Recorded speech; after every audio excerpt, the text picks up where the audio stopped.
الحمد لله وكفى والصلاة والسلام على خاتم الرسل وسيد الأنبياء وعلى آله وأصحابه الأتقياء. أما بعد فأعوذ بالله من الشيطان الرجيم. بسم الله الرحمن الرحيم. فاستجاب لهم ربهم أني لا أضيع عمل عامل منكم من ذكر أو أنثى بعضكم من بعض، فالذين هاجروا وأخرجوا من ديارهم وأوذوا في سبيلي وقاتلوا وقتلوا لأكفرن عنهم سيئاتهم ولأدخلنهم جنات تجري من تحتها الأنهار ثوابا من عند الله، والله عنده حسن الثواب. لا يغرنك تقلب الذين كفروا في البلاد، متاع قليل ثم مأواهم جهنم وبئس المهاد. لكن الذين اتقوا ربهم لهم جنات تجري من تحتها الأنهار خالدين فيها نزلا من عند الله، وما عند الله خير للأبرار.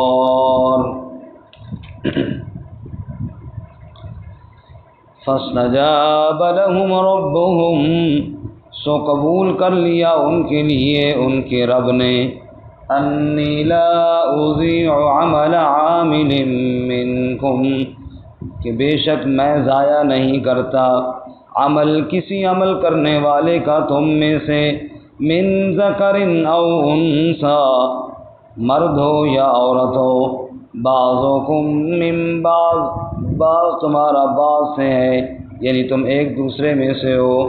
فالذین ہاجروا واخرجوا من دیارہم، پس وہ لوگ جنہوں نے ہجرت کی اور نکالے گئے اپنے گھروں سے، وَأُوذُوا فِي سَبِيلِي، اور ایذا دیے گئے میری راستے میں، وَقَاتَلُوا وَقُتِلُوا، اور قتال کیا انہوں نے اور قتل کیے گئے، لَأُكَفِّرَنَّ عَنْهُمْ سَيِّئَاتِهِمْ، میں ضرور دور کر دوں گا ان سے ان کی برائیاں، وَلَأُدْخِلَنَّهُمْ جَنَّاتٍ، اور میں ضرور داخل کروں گا ان کو باغات میں، تجری من تحتها الانہار، بہتی ہیں جن کے نیچے سے نہریں، ثوابا من عند اللہ، بدلہ ہے اللہ کی جانب سے، واللہ عنده حسن الثواب، اور اللہ تعالیٰ کے ہاں بہت اچھا بدلہ ہے. لا یغرنک تقلب الذین کفروا فی البلاد، نہ دھوکے میں ڈالیں آپ کو پھرنا ان لوگوں کا جنہوں نے کفر کیا شہروں میں، متاع قلیل، یہ نفع ہے تھوڑا سا، ثم مأواہم جہنم، پھر ان کا ٹھکانہ جہنم ہے، وبئس المہاد، اور وہ برا بچھونا ہے.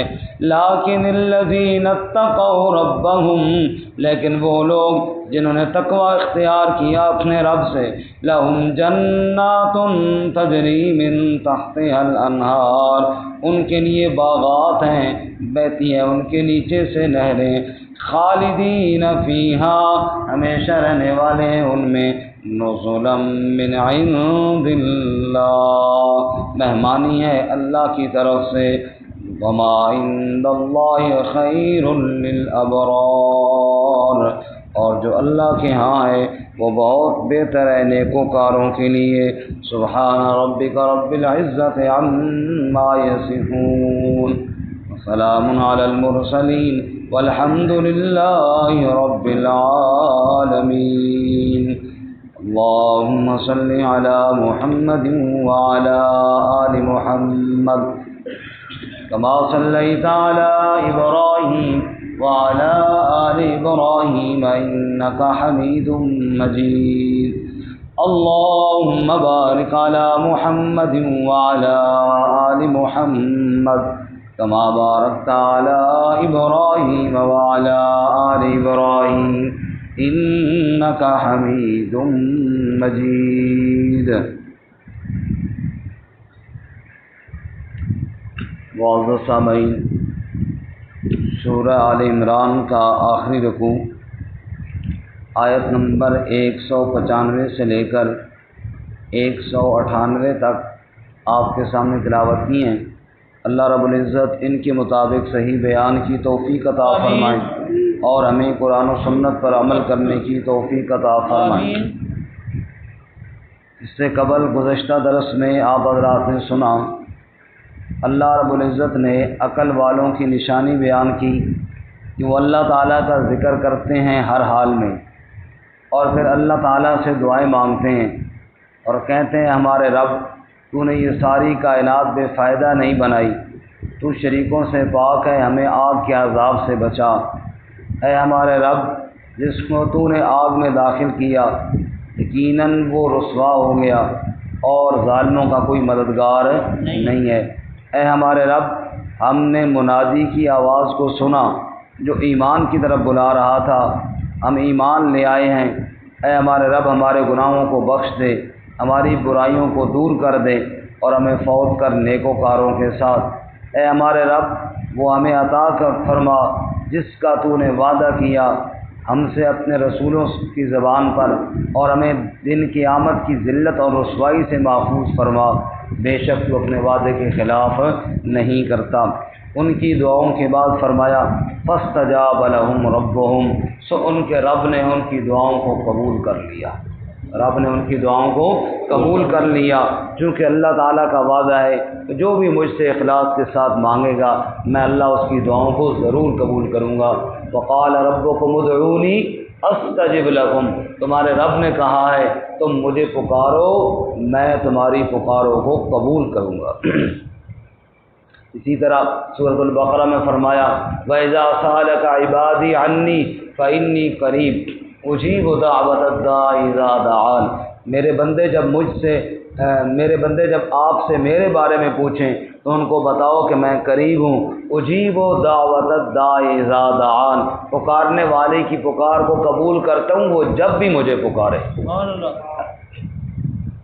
اسی لیے کسی اللہ والے کے بارے میں آتا ہے، ان سے کسی نے پوچھا حضرت جی اس طرح کا بندہ بتاؤ جس کی دعائیں بڑی قبول ہوتی ہوں.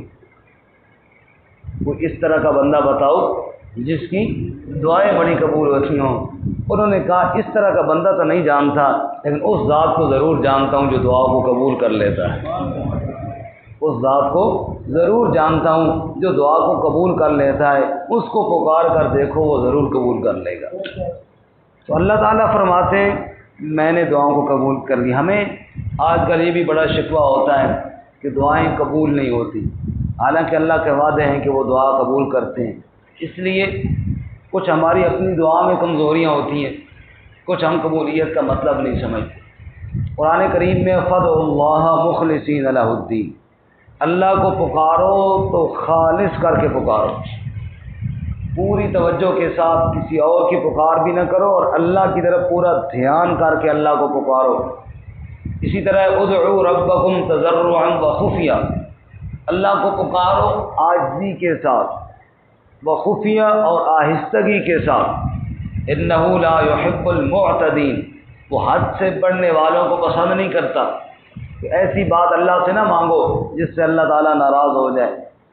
باقی وہ بادشاہ ہے، کرے گا اپنی مرضی سے قبول. وہ میری پکار کا نعوذ باللہ پابند تو نہیں ہے نا، وعدہ ہے اس کا کہ میں ضرور کروں گا قبول، لیکن کرے گا اپنی مرضی کے ساتھ. حضرت ابراہیم علیہ السلام دعا مانگتے رہے اور اولاد کی دعا مانگتے رہے اور اللہ تعالیٰ نے کوئی جواب نہ دیا، لوگوں نے تانے بھی دیے کہ ابراہیم کیسا تیرا رب ہے، تو پکار رہا ہے اور جناب تجھے جواب بھی کوئی نہیں ملا، تو حضرت نے فرمایا ان ربی لسمیع الدعاء، جواب دے یا نہ دے یہ اس کی اپنی مرضی ہے، میرا ایمان یہ ہے کہ میرا رب میری دعاؤں کو قبول کرتا ہے۔ پھر اللہ تعالیٰ نے 80 سال کی عمر میں بیٹا تھا فرمایا۔ تو اللہ رب العزت دعاؤں کو ضرور قبول فرماتے ہیں، لیکن یہ نہیں ہے کہ میں نے ابھی دعا مانگی تو ابھی جناب ہم چاہتے ہیں فوری رزلٹ ہو جائے۔ ہمارے ایک عالم مسلم بتا رہے تھے، مثال دے کر سمجھا رہے تھے، کہتے ہیں کہ ایک اچھے ڈاکٹر کے پاس آپ جاتے ہیں نا، مریض کو لے کر ٹائم لیتے ہیں، علاج شروع ہوتا ہے، شام کے ٹائم آپ دوائی لے کر آئیں، فجر کے ٹائم کوئی بندہ آپ سے پوچھے سناؤ جی پھر اتنے اچھے ڈاکٹر کے پاس گئے تھے آرام آ گیا، آپ فوراً کہتے بھائی ابھی تو ایک خوراک لی ہے، اتنا جلدی تو آرام نہیں آتا نا، کوئی 5-7 خوراکیں تو لینے دو۔ فرماتے ہیں کہ ابھی تم نے ایک بار دعا کی اور وہ بھی صحیح نہ کی، کوئی 5-7 خوراکیں تو لو نا، پھر دیکھو کہ تبدیلی آئی ہے یا نہیں آئی ہے۔ ایک خوراک بھی پوری طرح نہیں لی اور پھر تم چاہتے ہو کہ میں جناب سارے حالات سدھر جائیں اور فوراً جناب نظام ہی سارا بدل جائے، تو کچھ آداب کی کمی ہے اور کچھ ہمیں دعا کی قبولیت کا مطلب نہیں پتہ۔ حدیث مبارکہ میں آپ صلی اللہ علیہ وسلم نے ارشاد فرمایا جو دعا قبول ہوتی ہے اس کے 3 طریقے ہیں۔ کتنے جی؟ 3۔ نمبر 1، پہلا طریقہ تو یہ ہے کہ جو ہم مانگے وہی اسی طرح مل جائیں، ہم صرف یہی چاہتے ہیں پہلے والا کہ دنیا میں جو ہمیں چاہیے بس ہم ادھر کہیں اور ادھر فوراً پورا ہو جائیں۔ دوسرا طریقہ یہ ہے، اللہ کے نبی صلی اللہ علیہ وسلم نے فرمایا کہ جو بندے نے مانگا ہے وہ تو اس طرح نہ ملے، لیکن اس کے اوپر کوئی ایک آفت، کوئی مصیبت آنے والی تھی جو اس بندے کو پتہ نہیں تھا، اس نے دعا کسی اور مقصد کے لیے کی، وہ دعا تو اللہ نے قبول نہ کی، لیکن اس دعا کی برکت سے اللہ تعالیٰ نے اس مصیبت سے اس کو بچا دیا۔ جس مصیبت سے بچنا اس کے لیے اس دعا کی بنسبت زیادہ ضروری تھا، ہم نے سمجھا دعا نہیں قبول ہوئی، لیکن اللہ تعالیٰ نے دعا قبول کی اور بڑے احسن اور بڑے اعلیٰ درجے سے قبول کی۔ اور تیسرا طریقہ یہ ہے کہ کبھی کبھی اللہ تعالیٰ دنیا میں وہ چیز عطا نہیں فرماتے، چونکہ اصل کامیابیاں تو آخرت میں ہے نا، ہم سمجھتے ہیں ابھی ہمیں سب کچھ مل جائے، اللہ تعالیٰ اس کی دعا کو محفوظ رکھتے ہیں، اس کے بدلے میں جنت کی نعمتیں عطا فرمائیں گے۔ سبحان اللہ۔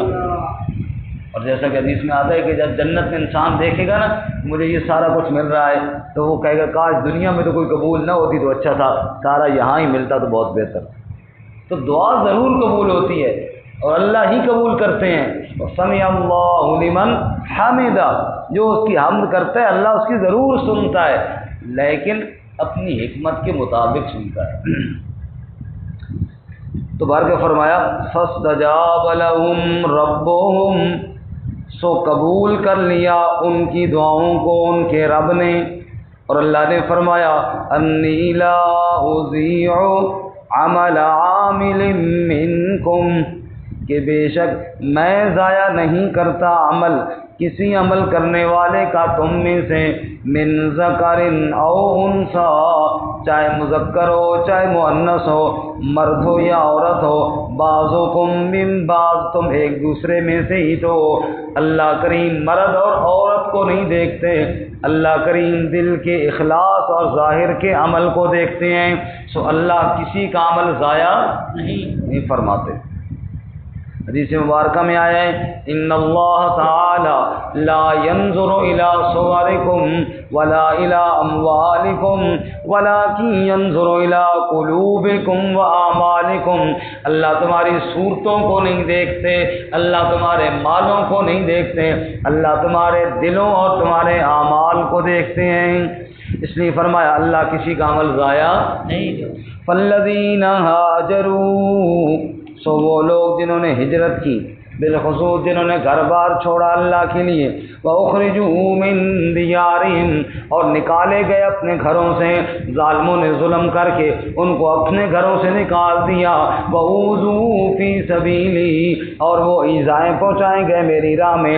کیا حالات گزرے صحابہ کرام پہ رضوان اللہ تعالی علیہم اجمعین۔ ظلم و ستم کر کے اپنے گھروں سے نکال دیا، گھروں پہ دوسروں نے قبضے کر لیے، اور وہ اللہ کی راہ میں فقر و فاقے کی زندگی گزارتے رہے۔ وقاتلوا، پھر قتال کیا، وقتلوا، پھر جام شہادت بھی نوش کیے، اللہ کے راستے میں نکل کھڑے ہوئے۔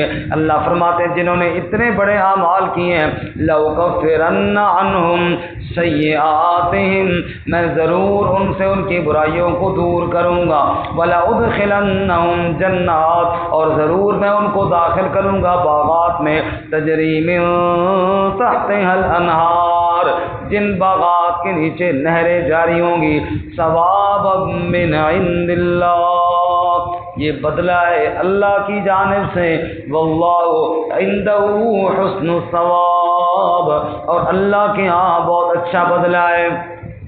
حدیث مبارکہ میں آیا ہے کسی آنکھ نے دیکھا نہیں، کسی کان نے سنا نہیں، کسی دل و دماغ پر تصور بھی نہیں گزرا ان نعمتوں کا جو اللہ نے جنت میں اپنے بندوں کے لیے تیار کی ہوئی ہیں۔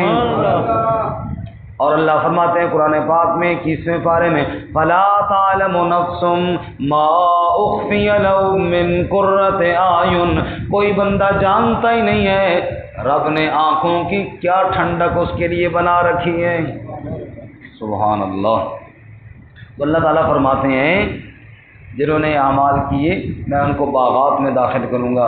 اور یہ بات آپ کو پتہ ہے کہ جنت میں کتنی قسم کی نہریں ہوں گی جی؟ کتنی؟ 4 قسم۔ جنت میں 4 قسم کی نہریں ہوں گی۔ مثل الجنت التی وعد المتقون فیہا انہار من ماء غیر آسن، نمبر 1 ایسے پانی کی نہر جس کا ذائقہ کبھی خراب نہیں ہوگا، کبھی بدلے گا نہیں، بہترین پانی کی نہریں ہوں گی جناب۔ یہ تراوڑی میں ہم پانی بھر بھر تھک گئے ہیں، اب پانی نہیں ملتا، جنت کے اندر خوبصورت نہریں بہ رہی ہوں گی، سبحان اللہ۔ نمبر 2 جنت کے اندر دودھ کی نہریں ہوں گی، جنت کے اندر دودھ کی نہریں۔ نمبر 3 جنت کے اندر شہد کی نہریں ہوں گی۔ نمبر 4 جنت کے اندر شرابن طہورا، شربت اور شراب کی نہریں ہوں گی۔ یہ 4 قسم کی نہریں ہیں جو جنت میں اللہ تعالیٰ نے اپنے بندوں کے لیے جاری کی ہوں گی۔ واکواب موضوع، اور ان نہروں کے کناروں پر پیالے بھی رکھے ہوں گے، چاہے تو خود بھر بھر کے پئیں، چاہے تو خدام کے ہاتھوں پئیں۔ وَيَطُوفُ عَلَيْهِمْ وِلْدَانٌ مُخَلَّدُونَ، اور خدام جو ہمیشہ لڑکے ہوں گے وہ جنت میں، اور یطوفو، طواف کس کو کہتے ہیں؟ چکر لگانے، وہ بالکل سست نہیں ہوں گے بلکہ چکر لگا رہے ہوں گے۔ اجاز صاحب وہ کیا کر رہے ہوں گے؟ چکر لگا رہے ہوں گے، اور بالکل جناب بھاگ دوڑ میں ہوں گے ایسے خادم۔ اور وَسَقَاهُمْ رَبُّهُمْ شَرَابًا طَهُورًا، رب خود ان کو شراب پلائے گا، سبحان اللہ۔ انسان سوچ بھی نہیں سکتا ثوابا من عند اللہ، اللہ کے ہاں کیسے بدلے ہیں۔ واللہ عنده حسن الثواب، اور اچھا ثواب تو رب کے ہاں ہی ہے۔ اللہ ہمیں حاصل کرنے کی توفیق عطا فرمائے۔ ہماری کوتاہی ہے، ہماری کمزوری ہے کہ ہم اس ثواب کو اور ان بدلوں کو حاصل کرنے کی فکر نہیں کرتے۔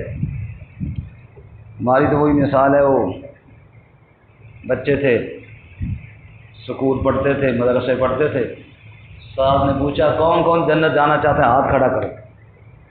بچے صاحب نے ہاتھ کیے، ایک بچے نے ہاتھ کھڑا نہیں کیا۔ صاحب نے پوچھا تو جنت نہیں جانا چاہتا؟ اس نے کہا مجھے امی نے کہا تھا چھٹی ہوئی تو سیدھا گھر آنا۔ وہ سمجھا شاید استاد ابھی بھیجنے لگے نا، تو مجھے امی نے کیا کہا تھا؟ چھٹی ہوئی تو سیدھا گھر آنا، ادھر ادھر کہیں نہیں جانا۔ تو ہماری وہی مثال ہے کہ ہم صرف اسی گھر تک سوچتے ہیں چھوٹے بچوں کی طرح، اور ہماری سوچ آگے نہیں جاتی کہ رب نے ہمارے لیے کیا کچھ تیار کیا ہوا ہے۔ صحابی نے ہاتھ میں کھجوریں پکڑی ہوئی ہیں اور گھمسان کی جنگ ہو رہی ہے، بہت میں لاشیں گر رہی ہیں، کھجوریں پھینکتے ہیں کہ کھجوریں کھانے میں بڑا ٹائم لگ جائے گا، بہت کے دامن سے جنت کی خوشبو آ رہی ہے، اس طرح وہ جنت میں لپک لپک کر جاتے تھے۔ اس لیے اگر اللہ فرماتے ہیں اگر کفار کے پاس دنیاوی عیاشیاں ہیں، دنیا کا مال و متاع ہے، تو آپ اس سے دھوکہ نہ کھائیں، بلکہ آپ یہ دیکھیں کہ رب نے تمہارے لیے جنت میں کیا کچھ رکھا ہے۔ لا یغرنک تقلب الذین کفروا فی البلاد، آپ کو دھوکے میں نہ ڈالے پھرنا کافروں کا شہروں میں، وہ شہروں میں پھر رہے ہیں، عیاشیوں کے سامان ہیں، اور دیکھ کر تم حیران رہے کیسے مزے کر رہے ہیں یار، مت دیکھو۔ لوگوں نے قارون کو بھی تو دیکھا تھا نا، خرج علی قومی فی زینت، 20ویں پارے میں وہ بڑی ٹھاٹھ کے ساتھ نکلا تھا، اور اس کو دیکھ کر لوگوں نے حسرت کی، کاش ہمارے پاس بھی اتنا مال ہوتا جتنا قارون کے پاس، انہ لذو حظ عظیم، بڑے حصے والا، بڑی عیش والا ہے۔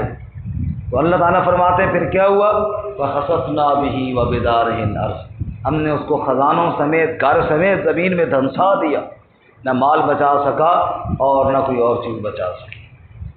پتہ ہے مال و دولت کو دیکھ کر دھوکہ مت کھاؤ، لا یغرنک تقلب الذین کفروا فی البلاد، آپ کو دھوکہ میں نہ ڈالیں کافروں کا پھرنا شہروں میں، اس شہروں میں جو پھر رہے ہیں آپ دھوکے میں نہ پڑیں۔ حضرت عمر فرماتے ہیں میں نبی پاک صلی اللہ علیہ وسلم کے گھر میں گیا، چوبارے میں آپ تشریف فرما تھے، آپ بان کی بٹی ہوئی چارپائی پہ آرام فرما تھے، اور جو مٹھی بھر ایک کلی کے ساتھ کھونٹی کے ساتھ لٹک رہے تھے، میں نے دیکھا تو آنکھوں میں آنسو آ گئے۔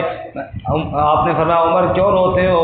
میں نے کہا یا رسول اللہ، کیسر و کسریٰ کے بادشاہ تو دنیا کی لذتیں اٹھائیں، اور دو جہاں کا سردار اس کی کل کائنات کی مٹھی بھر جو ہے۔ آپ نے فرمایا عمر کیا اس بات پر خوش نہیں ہو، وہ دنیا کی لذتیں اٹھا رہے ہیں اور ہمارے لیے ہمارے رب نے جنت کی لذتیں تیار کر رکھی ہیں۔ اللہ فرماتے ہیں جو دنیا کی لذتیں اٹھا رہے ہیں کافر، متاع قلیل، یہ تو تھوڑا سا سامان ہے، تھوڑا سا برتنا اور نفع اٹھانا ہے، ثم مأواہم جہنم، پھر ان کا ٹھکانہ جہنم ہے، وبئس المہاد، اور وہ برا بچھونا ہے۔ اللہ جہنم سے ہم سب کی حفاظت فرمائے، اللہم اجرنا من النار، اے اللہ آگ سے ہماری حفاظت فرما، آمین۔ لیکن الذین اتقوا ربہم، لیکن وہ لوگ جنہوں نے تقوی اختیار کیا اپنے رب سے ڈرتے رہے، ان کے لیے تو لہم جنات، ان کے لیے باغات ہیں، تجری من تحتها الانہار، جس کے نیچے سے نہریں بہتی ہیں۔ کتنی قسم کی نہریں جی؟ 4 قسم کی نہریں، خالدین فیہا، اس میں ہمیشہ ہمیشہ رہنے والے ہوں گے، نزلا من عند اللہ، مہمانی ہوگی اللہ کی جانب سے، سبحان اللہ، سبحان، سورہ حامیم سجدہ میں ہے نا، وَلَكُمْ فِيهَا مَا تَشْتَهِي أَنفُسُكُمْ وَلَكُمْ فِيهَا مَا تَدَّعُونَ نُزُلًا مِّنْ غَفُورٍ رَّحِيمٍ، جنت میں کیا ہوگا جو تمہارے دل میں خواہش ہوگی وہ وہاں پر پوری ہو جائے گی، اور جو تم مانگو گے وہ تمہیں مل جائے گا۔ تخت لگے ہوں گے، جنتی تختوں پر بیٹھے بادشاہوں کی طرح، یا اللہ اتنی نعمتیں کیوں؟ فرمایا نزلا من غفور الرحیم، اس لیے کہ تم مہمان ہوگے اور رب تمہارا میزبان ہوگا۔ سبحان اللہ۔ کسی کے یہاں مہمان جاتے ہیں نا، کہتے ہیں یار میزبان کہتا ہے یار کوئی چیز کم نہیں ہونی چاہیے، کوئی سالن کوئی روٹی کوئی چیز کم نہیں ہونی چاہیے، یہ کم چیز پڑ جائے یہ میزبان کی بے عزتی ہوتی ہے۔ اور بعض دفعہ ہم جاتے ہیں اتنا کھانا جناب کسی جگہ پہ، تو کہتے ہیں یار بڑی خدمت کی ہے انہوں نے۔ رب فرماتے ہیں تمہارے خزانے تو تھوڑے ہیں، اور جب تم رب کے یہاں ہوگے نا تم مہمان ہوگے، پھر رب کے دسترخوان پہ کھاؤ گے، سبحان اللہ۔ اس لیے فرمایا نزلا من عند اللہ، یہ مہمانی اللہ کی جانب سے ہوگی، وما عند اللہ خیر للابرار، اور جو اللہ کے ہاں ہے وہ نیکوکاروں کے لیے بہت بہتر ہے۔ خاطر مہمان کی بحیثیت میزبان کے، نہ کہ بحیثیت مہمان کے، ایک ضابطہ ہے۔ مہمان کی جو خاطر ہوتی ہے نا یہ میزبان کے حساب سے ہوتی ہے، مہمان کے حساب سے نہیں۔ مثلا ایک آدمی بڑا مالدار ہے، وہ کسی غریب کے ہاں چلا گیا تو غریب اس مالدار کے حساب سے اتنے کھانے تو نہیں بنا سکتا نا، میزبان کی حیثیت کے حساب سے ہوتی ہے۔ جیسا میزبان ہے نا، وہ حدود نے کہا سلیمان علیہ السلام سے کہ آپ کے لشکر کی دعوت میں نہ کر دوں، حضرت نے فرمایا کرو جی۔ اب حدود پرندہ لشکر سلیمان کیسے دعوت کرے، تو اس کا شکار کیا ہوتا ہے، یہ چھوٹی چھوٹی ٹڈیاں مارتا تھا، ٹڈی ماری اور دریا میں پھینکی. کہنے لگا حضرت جی یہ میں نے مار کے پھینک دیے دریا میں، بوٹی نہ پہنچی تو شوربہ تو مل جائے گا نا سب. اپنے لشکر سے کہیں اسی شوربے میں سے کوئی شوربہ پی لے، کسی کو بوٹی ملتی ہے تو وہ بھی ایک ٹڈی پڑی ہوئی ہے پورے دریا میں. تو جیسا میزبان ہوگا ایسے ہی مہمانی ہوگی، اور جب میزبان رب العالمین ہوگا جو خزانوں کا مالک ہوگا تو پھر مہمانی بھی بڑی شاندار ہوگی. اللہ ہم سب کو جنت کی مہمانی نصیب فرمائے. فاستجاب لهم ربهم، سو قبول کر لیا ان کے لیے ان کے رب نے اس دعا کو. انی لا اضیع عمل عامل منکم، رب نے کہا بے شک میں ضائع نہیں کرتا عمل کسی عمل کرنے والے کا تم میں سے. من ذکر او انثی، چاہے مذکر ہو چاہے مؤنث ہو. بعضکم من بعض، تم ایک دوسرے میں سے ہو. الذین ہاجروا، سو وہ لوگ جنہوں نے ہجرت کی. وَأُخْرِجُوا مِن دِيَارِهِمْ، اور نکالے گئے اپنے گھروں سے. وَأُوذُوا فِي سَبِيلِي، اور ایذا پہنچائے گئے میرے راہ میں. وَقَاتَلُوا وَقُتِلُوا، اور قتال کیا اور قتل کیے گئے. لَأُكَفِّرَنَّ عَنْهُمْ سَيِّئَاتِهِمْ، میں ضرور دور کر دوں گا ان سے ان کی برائیوں کو. وَلَأُدْخِلَنَّهُمْ جَنَّاتٍ، اور میں ضرور داخل کروں گا ان کو ایسے باغات میں. تجری من تحتها الانہار، جن کے نیچے سے نہریں بہتی ہیں. ثوابا من عند اللہ، بدلہ ہے اللہ کی طرف سے. واللہ عندہ حسن الثواب، اور اللہ کے ہاں بہت اچھا بدلہ ہے. لا یغرنک تقلب الذین کفروا فی البلاد، آپ کو دھوکے میں نہ ڈالیں پھرنا کافروں کا شہروں میں. متاع قلیل، یہ سامان ہے تھوڑا سا. ثم مأواہم جہنم، پھر ان کا ٹھکانہ جہنم ہے. وبئس المہاد، اور وہ برا بچھونا ہے. لیکن الذین اتقوا ربہم، لیکن وہ لوگ جنہوں نے تقوی اختیار کیا اپنے رب سے. لہم جنات، ان کے لیے باغات ہیں. تجری من تحتها الانہار، بہتی ہیں ان کے نیچے سے نہریں. خالدین فیہا، ہمیشہ رہنے والے ہیں ان میں. نزلا من عند اللہ، مہمانی ہے اللہ کی جانب سے. وما عند اللہ خیر للابرار، اور جو اللہ کے ہاں ہے وہ بہت بہتر ہے نیکوکاروں کے لیے.